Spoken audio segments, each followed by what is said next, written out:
بهر چیم و دوستان از یک دیگر دل کندگی، خود پرستیم تا بکی این کاری ما شرمندگی.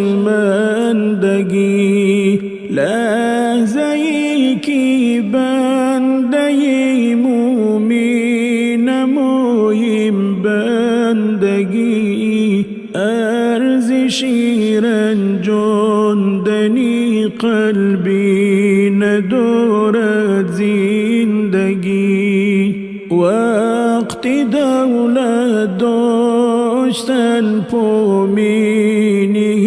مانندیم است، نه غمی آینده داریم و نه ترسی از شکست.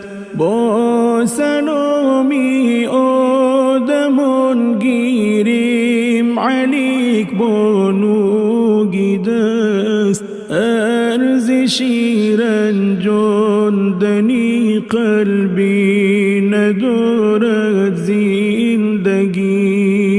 دوستان ما در تکبر و غروریم تا بکی، از رهی آدمگری ها دوری دوریم تا بکی. شاد و خرسندیم و در عیش و سروریم تا بکی، ارزشی رنجاندنی قلبی ندارد زندگی.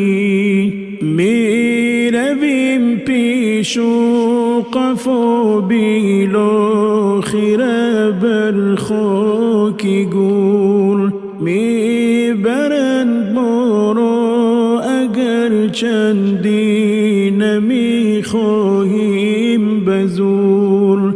می شویم خوراکی ما را نی لحد خوراکی مور، ارزشی رنجاندنی قلبی ندارد زندگی.